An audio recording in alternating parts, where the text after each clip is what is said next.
about is it articulation, grasp, and addressing the needs of young people. You agreed. Oh, yeah. Yes, you completely agreed with that point. Of course. We have so much need. Eh, Our needs are a lot.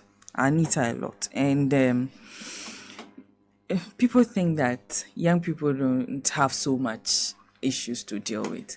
But seriously, we do. But let me just say that I love the kind of campaign the NDC is doing. okay. Yeah. And I think that from yesterday, you understand why I said, and I believe that there's no one who can win the youth vote for John Mahama more than himself. Do you get it? John Mahama. Only John Mahama can win the youth votes for John Mahama. Yeah. Ah, okay. He understands the youth. He understands them. So if you allow him to interact with them, he will get them. Okay. Yeah. He appeals to the youth. So there's that connection. So if you make him available to the youth, he knows the right things to say to the youth. Yeah. So that's that. And so I love the way he's going, very interactive. You see him around. Unlike the way they used to close in on him, just gather. I mean, we are having rally and then he goes deliver and then they move to the next place and all that. Now he's getting interactive and that is, I mean, the best way for me. Okay. So I love the way it's going. But to talking about the youth, like I said, we have a lot of issues. And to be frank, being a young person in Ghana is very stressful. Very stressful. Very stressful. To be young. In Ghana especially. To be young is already stressful. But to be a young person in Ghana now is very, very stressful. Trust me. Yeah. Even me, Senna, if I get, I'll go jackpot. I mean it. Yeah. And so if you have anybody to facilitate it, fast, I will go. Really? You are comfortable in this country. You want to be here. If you get. Senna, what are you talking about? If I get, I'm gone. Just that I don't have the opportunity. If I get today, you won't see me here. Tomorrow, you won't hear my voice. I won't be here. So, I'm telling you. There you go, Rich. You want to be here? No, frankly, do you, like, when you check the atmosphere, everything that is going on in this country as we speak, you want to be here? Me, if I get, I'm gone. So now look at all the things that we have to go through as a young person in Ghana. Let me even ask, there's so many questions to ask this morning. What is the minimum qualification for a decent job in this country? Minimum qualification for a decent job. In this country. You mean like you're talking about a job that pays you enough for you to at least meet your basic needs? Minimum qualification. That's a tough question. So you see, you are thinking if it is your what do we call it? SHS liver certificate. Yeah. Your first degree? Is it your master's degree? Or double masters? Well, No. Yeah. You see? Okay. So that is it. What is that qualification that will guarantee you that decent job? It's a question that we need to ask because Sana, your colleagues are out there. Now, if you find yourself waking up in the morning and going somewhere you call Mekwe Juma, it's by the grace of God. It is not because you have the certificate. And so we see our colleagues. You ask them, 6 months ni into Amikao. But tomorrow, she's going. You have to just tell her. Me I pay 800, but still, she forgo. So this is the country that we are living in. So what is that certificate? that will guarantee you a decent job in Ghana? What is it? We have them working about, they have doctorates. They do. They have masters. A number of them, they are out there. No jobs. I should calm down. SHS for any day. Baby. First degree. Oh. First degree. A lot. No jobs. So, what is it? Where should I get to that I am guaranteed that, at this point in my education, At least you can get a I decent. can get a decent job that can take care of some of my needs and I'll save a little for the future. Then, what is that certificate? It's a question we should be asking. Then the thing is that now, even if I'm getting the certificate, if I do, they said we shouldn't call it dondology, theater arts. If I read theater arts, what are my prospects? Okay. Where do I go? Where do I work? When I'm done with theater arts? Which jobs are available for me? Yeah. Or, what is there? If I finish reading psychology, where do I go? Okay.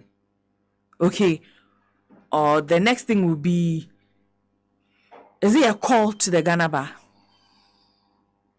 Okay. Because I see a lot of people now rushing there. Or should I be trained as a nurse or a teacher? You see, these are all things that you would, like questions that you would ask yourself as a young person living in this country. Where do I go after I get the certificate? Even the course I'm going to read in the university, a lot Which of one? people are doing communication. After school, where do you go with your communication certificate? Okay. Where will you take it? Which institution? Where? And year in, year out, we are churning out graduates.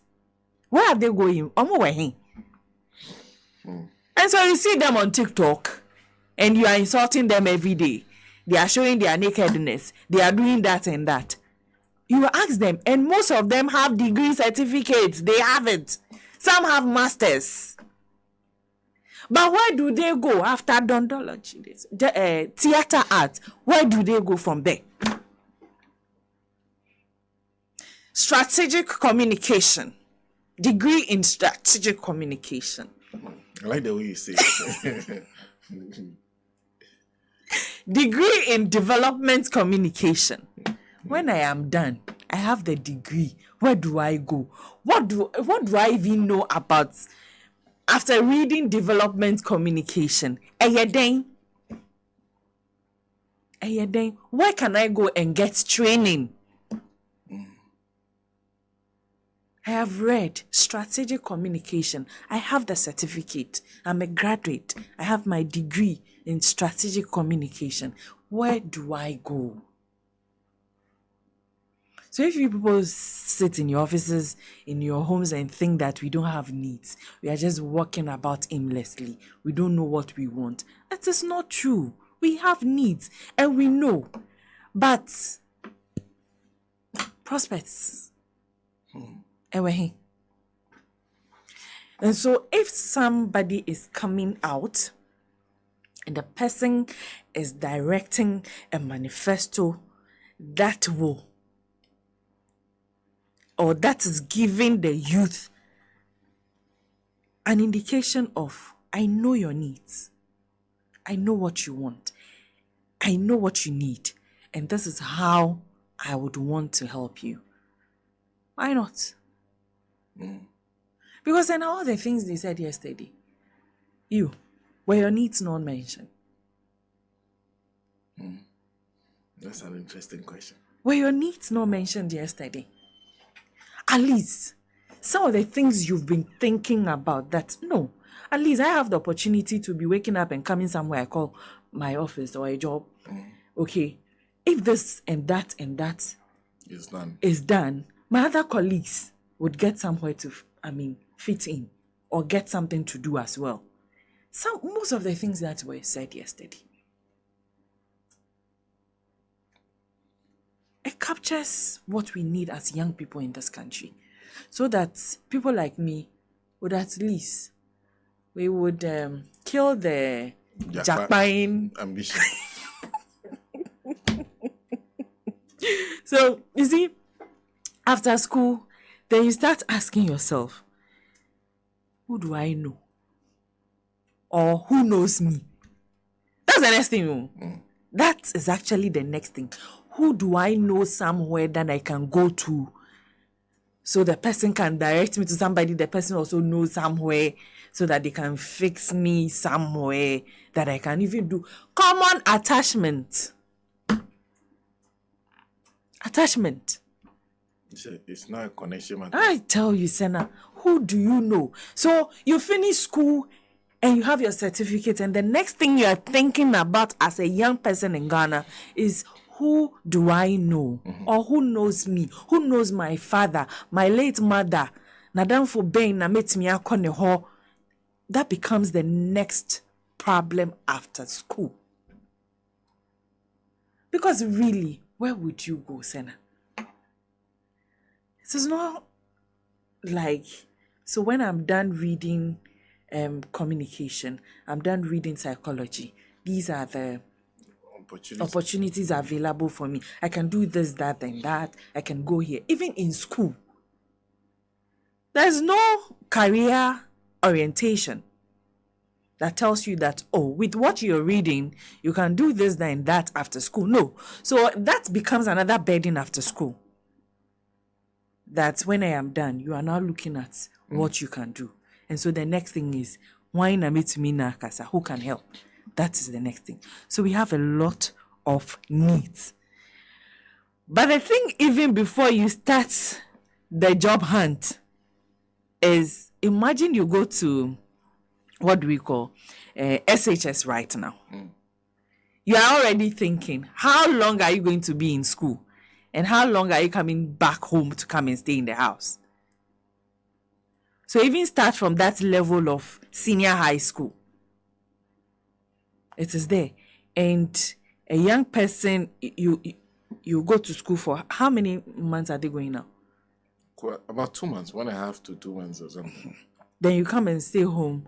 You now come and spend about 2 to 3 months in the house. And a young adolescent with so many temptations at their age. So many temptations. So how do you even avoid those temptations? Like, is another thing you have to think about before you even go to school, finish, and then go to higher education, and then start the job hunt. That one is there already. The system is set up to tempt you. You'd come and stay home, go for extra classes. Who is paying for the extra classes? Who is paying for it? And you know you need it. You need that extra classes to be occupied and also to keep up. That is it. Your parents don't have the money to pay. Who will pay for it? So you see, a lot of temptations you have to avoid. How are you going to avoid those temptations? That is there. Before you even graduate, you finish your SHS, then you... So let me come back to the challenges of the young adults. How much do you need to rent a house in Ghana? How much are you paying? A single room, not single room self-contained. You know they have single room self-contained. Yeah. Then they have single room. Then they have single room with a porch. Yes. Just room to walk into a sleep. How much do you need for a single room? Where do you get the money from? How much is your transportation to work? How much food would you buy in a day? Just food, though. In fact, some people can take gobe every afternoon. They don't mind. But where's the money to buy it? So food, just food. How much are you spending on food? And where is that money coming from? So That is it. The cost of food is another thing. Your transportation. How much is your first salary? How much were you paid?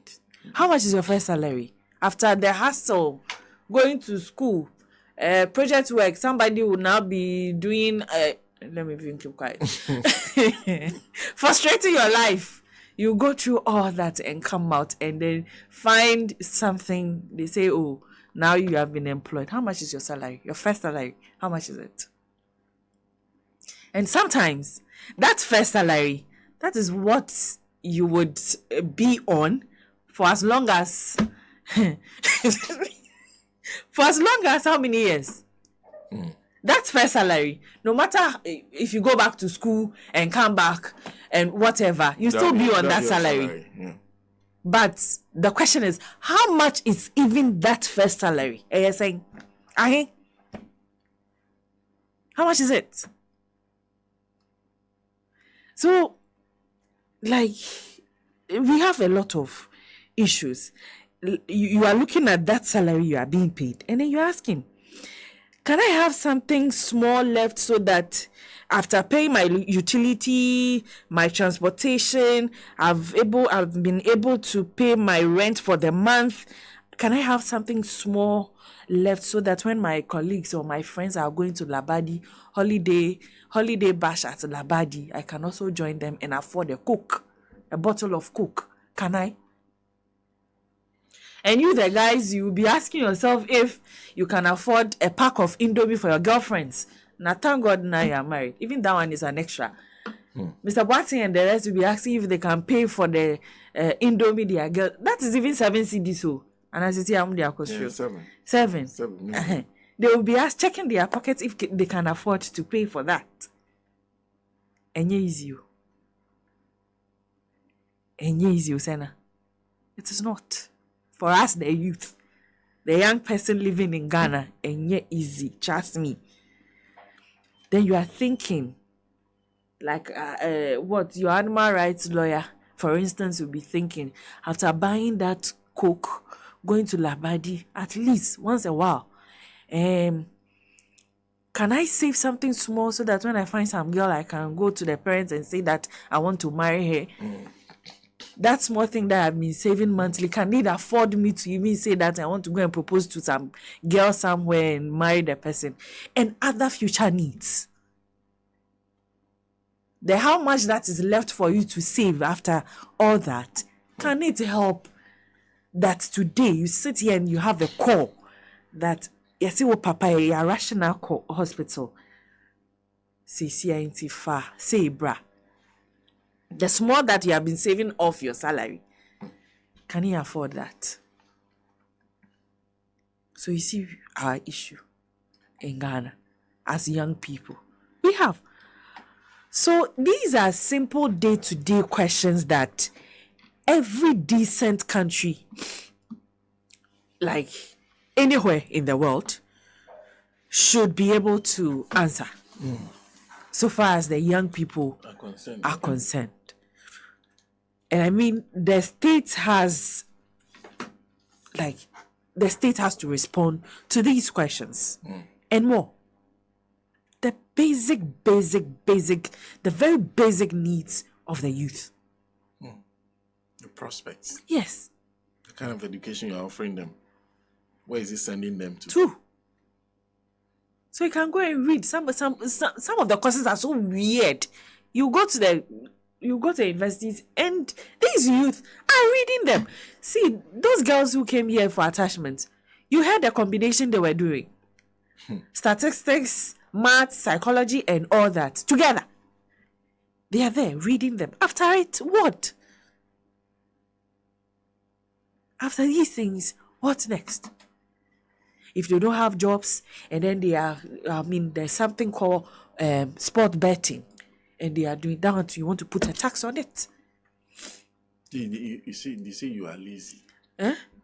You say, you tell them that they are lazy. Are you sure the Ghanaian youth is lazy? We are not lazy. The kind of things we do, really, we are not lazy. It's just that we don't have the opportunity. It's not there. Sana, I have seen people work in this country, youth, young people, even in this house. I know the conditions that we are going through. But we are not giving up. We are not giving up.